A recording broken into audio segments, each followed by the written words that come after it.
welcome back to the Middling Along podcast. I'm your host, Emma Thomas, founder of The Triple Shift and Managing the Menopause. My guest today is Jacqueline Hooton, who's a personal trainer and fitness tutor with over 20 years of experience. She runs the very popular Instagram page, Her Garden Gym, which has over 500,000 followers, and shares fitness tips and exercises for the over 50s. Her new book, Strong, The Definitive Guide to Active Aging, is out now, and I'm delighted to welcome her to the podcast. Hello. Thank you, Emma. What a lovely introduction. I'm happy to be here today. So maybe it's worth just kicking off and, let me ask you first, why did you decide to write the book? I quite often ask people, about that, sort of what was the impetus, I suppose, for writing this? Well, as you've said, I've been a personal trainer for many years, and my own health issues have kind of mirror that of many of my followers. My journey in terms of strength training and fitness mirrors that of many women in my age group. But I wanted to write a book that was really accessible for women, and also to explain to them why strength is so important in midlife and beyond. And when we're thinking about longevity, the impact this can have on our lives. So I wanted to kind of put everything that I would share with clients when I worked with them one-to-one within a book, so that people can, of course, it's not the same as having personal training, but it's accessible. It's a price point that people can afford if people can't afford personal training, for example. And we take a deep dive into the science around aging and what's happening to our bodies, and how we can tackle active aging, what that approach means. And as I say, I really wanted it, when you go back to asking why I wrote it, I really wanted it to be accessible for women, and it be an empowering book for women, and like a guidebook for them, really, to say, even if you've never done any exercise before, where would you start, and what are going to be the key components of health and fitness in this life phase for us? Yeah, and I think we all have a sense that we should be exercising, and that that's a good thing for us. But maybe we could just specifically around sort of midlife and menopause, like, why is it suddenly become more important, and what is enough, or at least kind of what can we be aiming for if we're starting from scratch, maybe? I think, first of all, we need to kind of define what fitness is. So one of the things I look into in the book is to say, okay, when people say they want to get fit or they think they should be doing exercise, what does that actually mean? So we break down the fitness components into 11 fitness components, which is about some health components of fitness and some skill related components of fitness. So for example, we know our agility and balance and mobility can be challenged as we get older. If we think about elderly relatives we have who perhaps lost some of those skills, we might be aware that people can't move so quickly. They might, be more prone to falls and so on. And so these are the sort of topics we want to tackle. So we come back to, first of all, saying, what is fitness?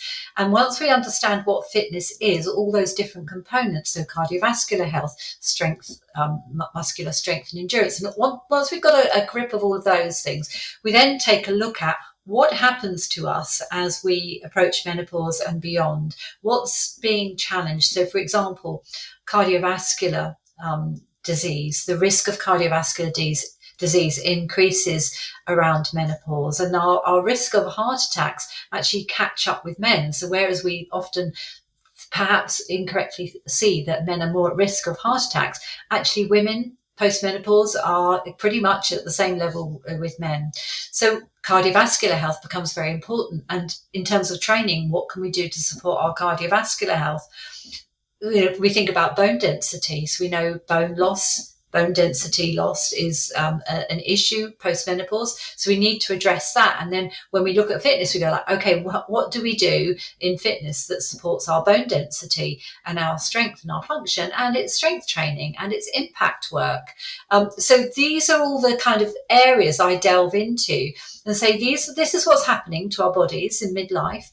And this is how fitness can help us address these are how specific exercises and specific aspects of fitness that help support us in terms of living longer better, which is really the whole idea of it, because unfortunately in the UK we've got a big difference between life expectancy and healthy life expectancy. So the average life expectancy for women in the UK is around about 84, it changes each year, but round about that. But healthy life expectancy is something like 64.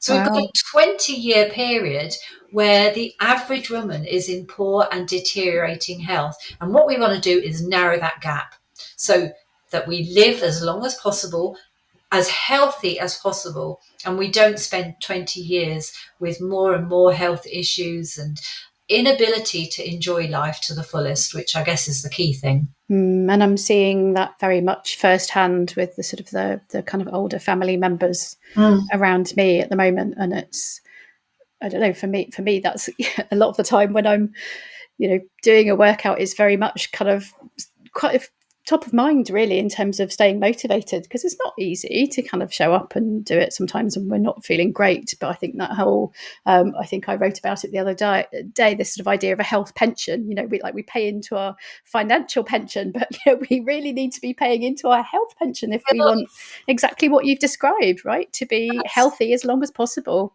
Spot on accurate. And it's really interesting. One of my children, I've got 5 children, one of my sons is a financial planner, and there's such a strong sort of correlation when we talk about things together. He's also very into fitness, but this whole link between the idea that it's no good thinking about a pension when you're 60.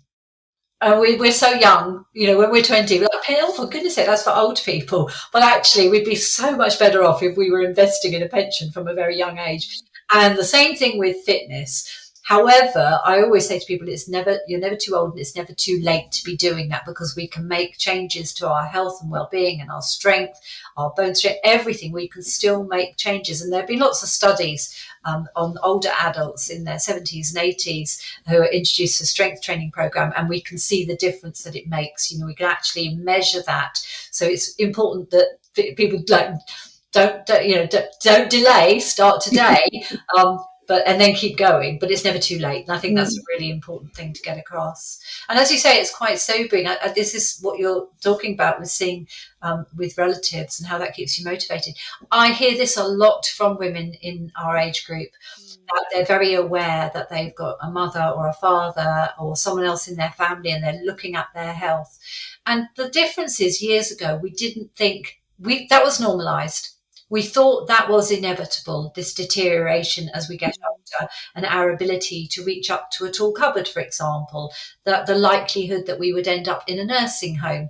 And we now know that there are so many things we can do to retain our physical function to the best as we can as we grow older. And that's really important. So having that mind shift and actually recognizing some of the science around this will help us engage in fitness and take the benefit, instead of previous generations who through no fault of their own, the science wasn't there, it wasn't understood, but instead of seeing that deterioration, now we know we've got a choice. There are things that we can do to support it.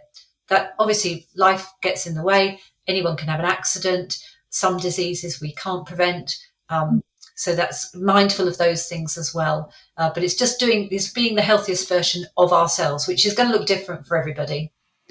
Yeah, and I guess sort of people of perhaps my and your generation also grew up in a time where thinness celebrated. Unfortunately, we seem to be kind of going back into that sort of loop now. But this whole idea of shrinking yourself, starving yourself, doing kind of cardio till the cows come home to be the sort of the thinnest version of that you possibly could be. And actually now, obviously we want cardiovascular health, but it's that, the strength and the working on our bones and sort of muscular strength, and not just being kind of conforming, I suppose, to a particular stereotype of what kind of a fit person looks like. Exactly. And I think the way I look at this, first of all, many women of our generation have had a poor relationship with exercise, and I think some of that goes back to school days. So I don't know what your experience. Definitely, I hated PE at school. I hear this again and again and again, and myself included. In fact, someone I connected with, who I used to go to school with a few years ago, said, but you used to hate, was so surprised to find I was a personal trainer, but you hated PE. I never saw you as a sporty girl.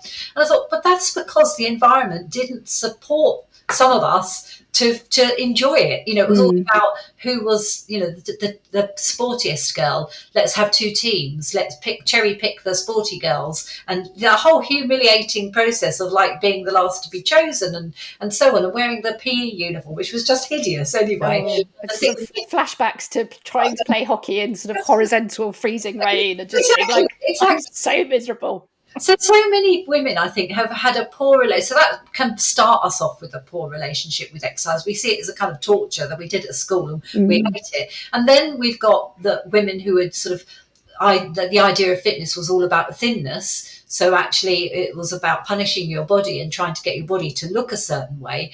And when none of that worked, and then dieting came on the scene, and we tried that as well, and that didn't work, the whole experience around fitness becomes like, well, it doesn't work. It's horrible. I feel hot and sweaty. I'm not good at it. I didn't change my body anyway. What's the point? And so I really feel like fitness has been missold to women for generations, really. And I hate the association, the attachment of fitness with aesthetics. Now, I appreciate that is a motivator for many people, and it's often the thing that gets people started. But I wish in an ideal world, I'd like the conversation around the health benefits to be much bigger than the aesthetic benefits. So we know, sports performance, brilliant. Let's talk about that, and other aspects. And if you're competitive, that you could, take part in running or whatever. But I just wish that whole conversation around health dominated rather than the conversation around aesthetics. But we all know, aesthetics sell everything. It's like a flash shiny car, isn't it? The fact that it might not be made very well, the little runaround that is serviceable and keeps going doesn't look so as attractive, does it? So this is the problem we've got, really. So what do you recommend for people, either sort of people who you start working with or kind of in the book, for somebody, like, for example, those women who've had problematic relationship with exercise, maybe sort of very sedentary at the moment. Obviously, what we want to avoid is people kind of jumping straight in and getting injured straight away or having just a horrible time. What do you recommend in terms of how people kind of ease themselves into this in a sustainable way? Well, I think the first thing is many people, as you say, often make the mistake of it's a kind of all or nothing approach. So we see this like post-Christmas, for example, and people, when I've worked with people over the years, and when they're starting fitness, they often say, like, I'm going to be in the gym every day and I'm going to do this and I'm going to do that. And none of it is achievable. It's often achievable for a week or two, and then it becomes hard to maintain, and then people kind of completely switch off of fitness. So I always go like, what are you currently doing at the moment? And if people aren't currently walking, for example, if they're not taking a regular walk, it's a really good starting point, because walking, brisk paced walking, will support cardiovascular health. It's not running. You're not going to get injured because you're putting a lot of load on your joints and you're not used to doing that. If people don't have mobility issues, it's a really good place to start. Don't really need any equipment apart from decent pairs of shoes. Exactly. So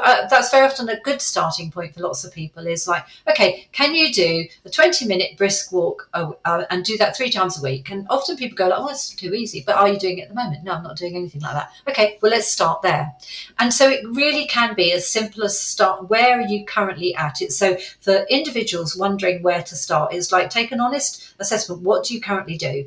Are you doing anything at all or nothing at all? And build it from there. So if you're doing a little bit of something, we want a bit of structure. If you're not doing anything at all, maybe start off with walking, or it could be cycling.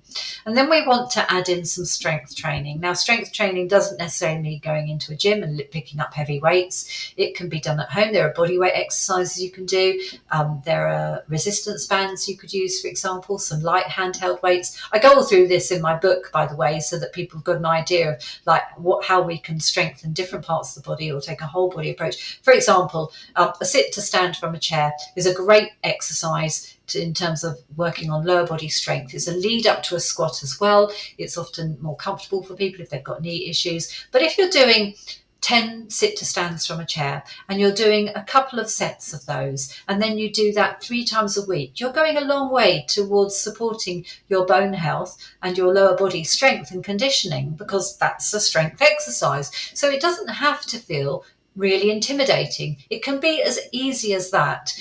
and like a countertop push-up. Now, a countertop push-up is a very first stage of a full push-up, if you like. You might never get to a full push-up. It doesn't matter. A countertop push-up is going to support your upper body strength, your core strength, and it's where you stand. Just for people to visualize this, if you imagine your kitchen countertop or a toolish table, you're going to stand about a couple of foot away from that. You're going to rest your hands on the counter, keeping your body in a nice, straight, strong line. You're going to bend at the elbows, bring your chest down towards the counter, push it away again back to standing. And again, you do that like 10 repetitions for a couple of sets.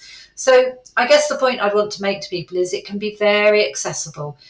Fitness, you might have got an idea of what fitness is by seeing stuff on social media, and it just seems so far away from where you're currently at. But there's a starting point for everybody. So I hope that kind of explains a little bit around that.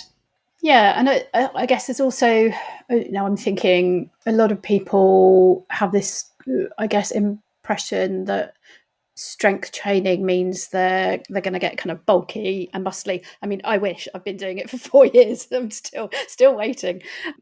So yeah, I think that, kind of reassure people, that's really not the case unless you are absolutely going hell for leather. Well, even then, I've been strength training for 30 years. And I think anyone who's looked at my social media might think, oh, gosh, does she lift weights? Because I do not look big and bulky. With the best will in the world, I could train every day, all day, every day. Women's bodies are, we've got 10 times less testosterone than men. So without performance enhancing drugs, it's very hard for most women to build a lot of visible muscle. Easier when we're younger. As we're getting older, we're naturally losing muscle anyway with each decade. So what we're trying to do in midlife is retain what muscle we've got. And if we're very lucky, we might be building a bit of muscle as well. But the idea of us getting big and bulky is, I think we can knock that on the head because it doesn't happen. Having said that, I also kind of I've reached this stage where I want to challenge the idea that is a problem. Do you know what I mean? Because it's okay. Women can have muscles. I think I follow some amazing people on Instagram who I'm like, I would love to look like that. I know. I have muscle envy all the time. And I'm like, I have been training for so long. I deadlift 100 kilograms in the gym. Why do I not have more muscles? Not bad. This is the reality of, alongside that, I go, well, I know that this is why we're so caught up with physiques, how we look, aren't we? So we can, just as like skinny became the thing and everyone wanted to be thinner, we can also sort of covet those muscles and defined glutes and all the things that are currently fashionable, which will go out of fashion again because things do, don't they? The ideal body changes all the time. But what's never going to go out of fashion is our health. So it's what we do to support our health. And for me, it's simple stuff like, go outside in the morning. We've got a very narrow alleyway down the side of our house. I can lift my son's bike off the bike rack, up over my head, sideways down a very narrow alleyway. Not a problem. Like, it's practical things like that. Can I move heavy furniture around? Can I pick up, like my dad was I was trying to pick up a big box probably of something, and he's like, oh, be careful. I'm like, literally, this is half the weight of the things that I pick up at home. Yeah, exactly. So I'm just really curious how big this bike is now, because I think lifting a bike over your head is pretty blinking impressive, to be honest. It's just a man's mountain bike. I mean, he's a 14-year-old, so that's brilliant though. But doesn't that beautifully demonstrate the benefits of strength for everyday life? And this is when we think about older people, not all older people, obviously, but if we think about people who we think are in poorer health as they're older, perhaps can't climb the stairs anymore, perhaps struggle to get in and out of a car or in and out of the bath. These very functional everyday things that we probably don't give a thought to in our 20s can become a real issue as we get older. We call these activities of daily life and activities of daily living. This is what we want to retain. So we retain our freedom, our independence, which is so critical as we get older, and our enjoyment of life. And your demonstration there of lifting a bike up and over is just fantastic. I always think my kitchen chairs, I have to put them on they're oak, and I have to put them on my oak table to wash the kitchen floor. And when I do that, I always think of like the clean and press that I do in the gym, because they're quite heavy to lift them up and then put them on the table. It's functional. I want to carry on living in the house I'm living in. I want to carry on being able to clean the kitchen floor. I mean, I'd love someone else to do it, but there you go.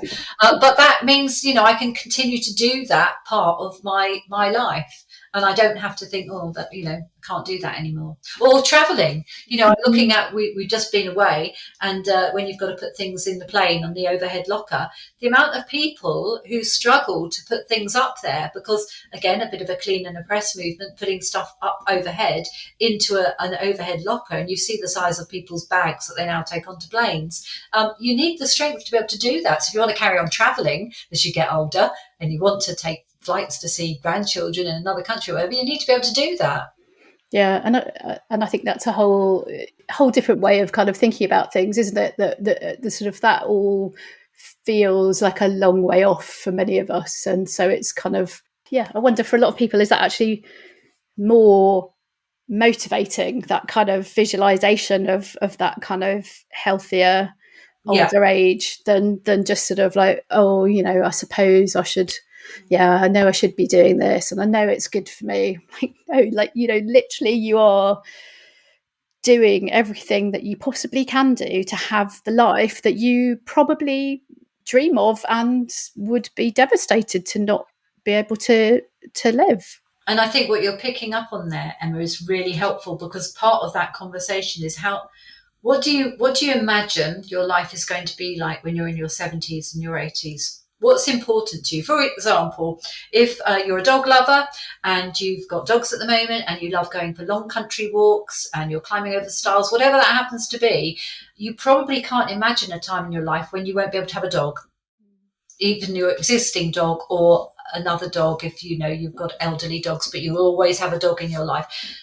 That ability to be able to walk, climb over stiles, whatever you're currently doing is going to be important to you if you want to carry on having dogs, which might be really important to your life. So that idea, or for example, I love cycling. I've got a bike with a basket on the front. It doesn't look very fitness, but it's very me. And I love cycling. I want to be able to continue to be able to do that. I'm going to be that really annoying old lady in the village who's still cycling and a menace to everybody. But I want to be able to do that. So it's having an idea, or where you currently live. I've had people say to me before, "Oh, I'm thinking about, I'm getting older, and we're looking at moving into a bungalow." And I'm like, I don't want to live in a bungalow. I want to stay living in the home that I'm living in at the moment that has stairs. So if I want to be able to continue to climb up and down stairs, and although it might seem like, well, you're going to carry on being able to do that, we have muscle loss and strength with every decade.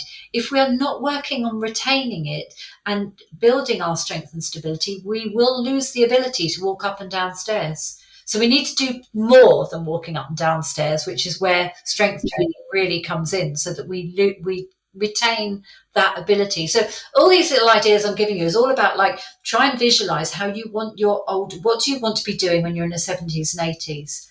And then therefore you've got to live now and invest in that future vision that you have of yourself.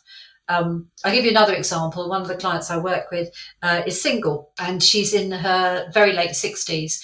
She doesn't have family to call upon if has a problem. She lives on her own. She doesn't want to be in a home. So everything she's doing is about, I'm a single older woman and I want to carry on being independent, and I don't have people I can depend upon to look after me.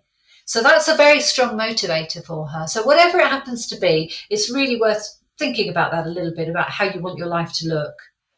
And you've got a section in the book where you talk about sort of training around injuries, kind of health issues. I think the ones that you specifically look at are sort of osteoarthritis, knee issues, and frozen shoulder. But you actually just posted recently about your own injury this time last year, which for many people would have been, really devastating and hard to come back from. To talk a little bit about that, and actually how your work that you've your own sort of strength actually probably really helped you with your recovery as well. So just before we go into that, what I wanted to say was, it often feels like, well, it's all very well for you, or we look at someone else, things all very well for you. I think what we need to recognise is, despite our very best intentions in midlife, we can still face health challenges. So this isn't saying we're never going to have an issue to deal with. We want to, within encouraging people to be physically active, we also need to recognise that despite our very best efforts, we may well have a health challenge. And for many women, for example, frozen shoulder, adhesive capsulitis, it affects more women than men. When does it affect women? Menopause. So it's that whole joint health issue that we know about in menopause. Osteoarthritis. Who does it affect mostly? Women. When does it affect women? In midlife, menopause again. So these things are just, so many of us will face these physical challenges. So this book and my whole ethos is not about saying this is how we can live a perfect life. This is about how we can be the healthiest version of ourselves, which will be different for all of us. But yes, you were asking me about my injury. So this time last summer, I fractured my wrist. I broke my wrist, and in an accident, I fell backwards off a high platform. I don't have osteoporosis, which was the first thought, obviously, when the doctors saw me, was have I broken? But if you've broken a bone from a standing height, perhaps in midlife, because that's really common. But this was off height. So I fractured my wrist, and I required surgery. I've got a titanium plate in my wrist, and I couldn't lift weights for 12 weeks. It was devastating for me, obviously, from a business point of view, as a personal trainer. I was mid-writing the book. I was about to have to submit it at the end of August. I had this great plan. The whole of August I'll have off. I'll finish my book. Well, that was a bit of a joke, with my arm in plaster and trying to type one arm in the air and whatever. And it was devastating me from my own personal not as a personal trainer, but my own training perspective. But I'm fortunate in that two things. One, my background and long time in terms of training. So my cardiovascular fitness was already very good. So yes, there was some cardiovascular fitness lost during this time, but I was able to continue with fast-paced walking. As soon as my arm came out of plaster, well, actually before it came out of plaster, I was on the cross trainer. I've got a cross trainer in my home for clients. So there were things that I could do. But the other thing, and I think this is true for any injury, it makes you the expert on that injury, particularly if you're a personal trainer. So I did a lot of research, and I went down the route of something that's called cross education. So the cross education phenomena is where we carry on doing strength training. Obviously, legs weren't a problem, but one arm I couldn't use at all. So the cross education phenomena is where you lift as heavy as you possibly can on your non-injured side. And it's a very well researched area that shows that you can attenuate muscle loss by practicing. There's some crossover benefit, not fully understood with all the science behind why that happens, but it's long been known that this does happen, particularly used in stroke rehabilitation with patients. So in the sort of stroke rehabilitation area, they're more aware of it than us out in the general fitness world. But this was the approach I took to my training, which meant that I did lose muscle in my injured side. Of course you would if 12 weeks you don't do anything at all.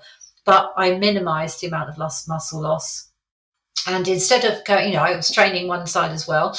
And I think many people thought, well, aren't you going to get really uneven? You're going to get really muscular on one arm and not muscular. No, that didn't happen, because I've been doing strength training for 30 years. And it doesn't happen that easily. It was just to take advantage of this crossover training effect. And also it meant that I didn't completely stop all training, because 12 weeks, if you stop training for 12 weeks, it's a long time.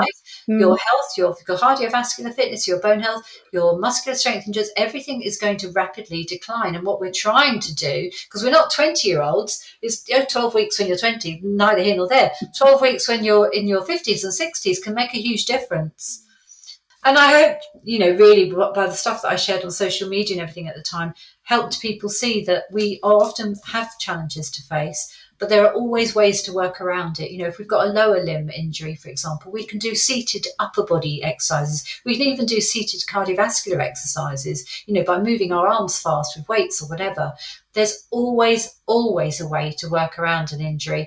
And unless you've specifically been told by a doctor you need to sit in bed for a month, which is so rare now. Even when you had years ago, if you had surgery, you'd be laying in bed for a long time. Now, barely out of surgery, and they're making you walk up and down because of they're worried about blood clots. So it's very rare now anyone would tell you to take complete rest. So essentially our message is, just start. Doesn't really matter where you start, but find something that's achievable and sustainable for you. And obviously I'll put a link to the book in the show notes, but where else can people find you online?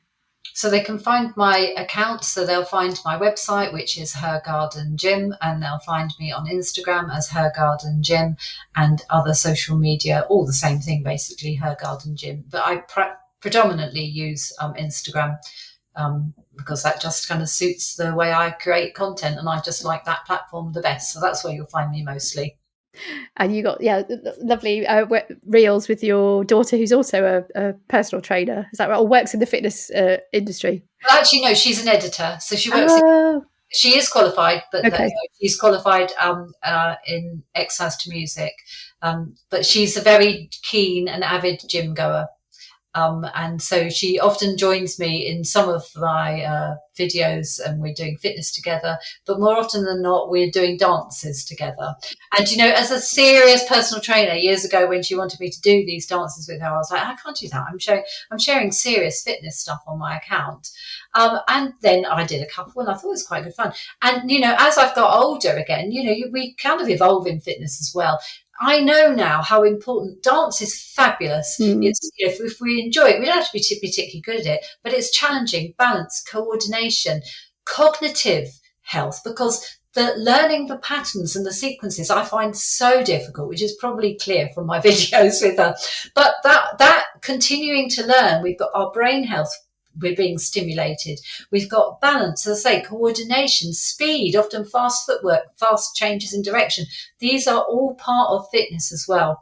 And apart from the fact it's fun. So you always look like you're having a whale of a time. I don't think my daughter's only 11, so I'm looking forward to a day where I'm not too cringe that she would actually do something like that with me. Hopefully it also demonstrates that fitness can be fun. It doesn't have to. You can't. There are so many different types. You can do badminton. If you like a sport, you could do swimming. You could do climbing. There are so many different ways to be physically active, and part of the key of that is finding something you really enjoy.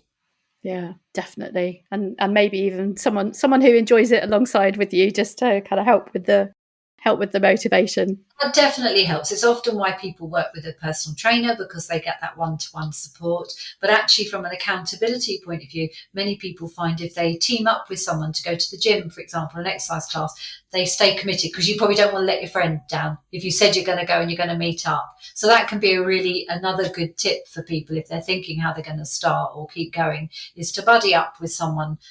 Even if they come to your home and you do a little home workout together, or you go to the gym together, you do a class together, that can be a really good way to keep going. Fantastic. Thank you, Jacqueline, so much for your time today. It's been lovely to chat to you. And fantastic book. I hope if you're listening and you're looking for some kind of pointers to get you kind of up off the sofa and start somewhere, then it's a really, really very comprehensive, great introduction. Lovely. Thank you very much, Emma. Thanks for listening to the Middling Along podcast. If you enjoyed today's episode, please go and leave us a review over at Apple Podcasts. You can check out the full back catalogue of all our episodes over at middlingalong.com. You can also find out more about my work as a coach. Go to www.thetripleshift.org.